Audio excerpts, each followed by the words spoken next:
Salah satu syarat menjadi negara besar adalah memiliki kekuatan uang atau currency domination. Setelah Bretton Woods Conference di tahun 1944, disetujui salah satunya menyatakan bahwa dolar adalah world currency. Terbukti hingga saat ini 65% perdagangan dunia menggunakan dolar. Kemudian 20% transaksi dunia menggunakan euro. Dolar dan euro jika digabungkan merupakan 85% transaksi keuangan dunia. Dan sebagai pengingat, Eropa plus Amerika adalah negara pemenang Perang Dunia Kedua. Yuan Cina sekarang berusaha mencari jalan agar bisa menyaingi dolar, tapi masih jauh. Transaksi dunia yang menggunakan yuan hanya 1,7%. Walaupun barangnya Cina menguasai 60%, tetapi transaksinya yuan hanya menggunakan 1,7%. Apa kesulitan yuan Cina untuk mendominasi? Ini sebenarnya karena devisa Cina masih menggunakan dolar sebagai cadangannya. Karena itu Cina ingin menguasai cadangan emas atau metal berharga dunia. Karena cadangan yang laku di dunia internasional selain dolar adalah logam mulia. Saat ini tercatat devisa Cina angkanya 3 triliun dolar. Sementara Indonesia angka cadangan devisanya adalah 120 billion dolar.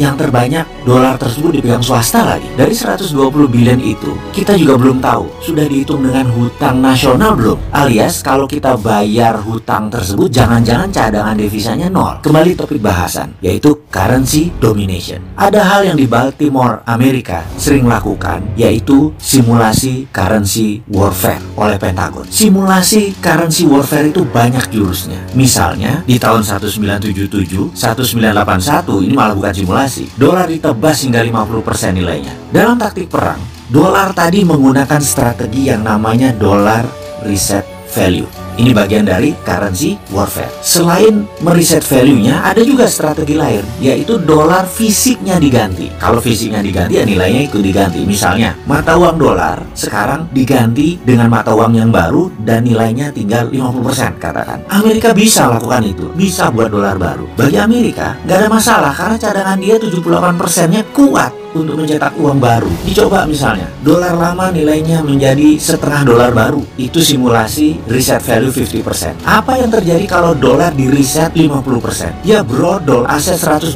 billion jadi setengah nilainya.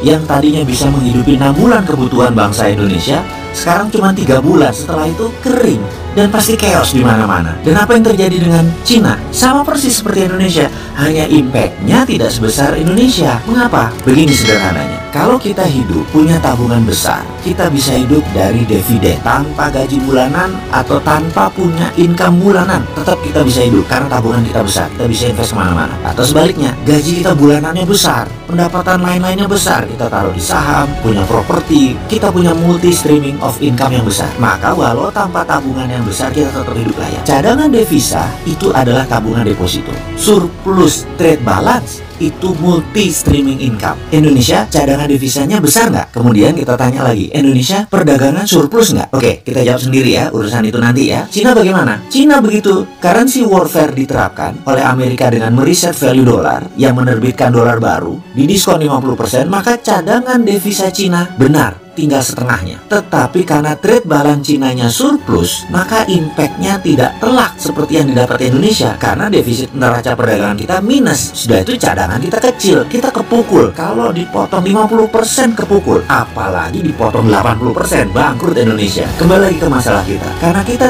tidak ingin hal itu terjadi, maka kita harus punya simulasi sendiri terhadap kekuatan currency kita. Kalau nggak, kita kejedot. Jadi kita Indonesia ini juga harus melakukan rupiah currency warfare untuk mengantisipasi apa yang terjadi kalau negara lain melakukan currency warfare terhadap Indonesia. Jadi secara pribadi saya sudah tahu solusinya bagaimana jika currency warfare dijalankan oleh Amerika terutama. Karena ke depan kalau Amerika melakukan currency warfare, Indonesia harus tetap selamat. Kalau hal ini tidak dijalankan atau tidak disiapkan, maka Indonesia bisa terpecah, NKRI bisa bubar, masyarakat bisa chaos, terjadi konflik horizontal, Indonesia bisa masuk negara gagal. Bener deh, sekali lagi, counter strategi currency warfare harus sudah disiapkan. Dan apa susahnya sih manggil saya ke istana? Walau Sontoloyo begini kan saya NKRI garis lurus. Kasihan ya, saya ngarep banget ketemu ke istana ngomongin negara.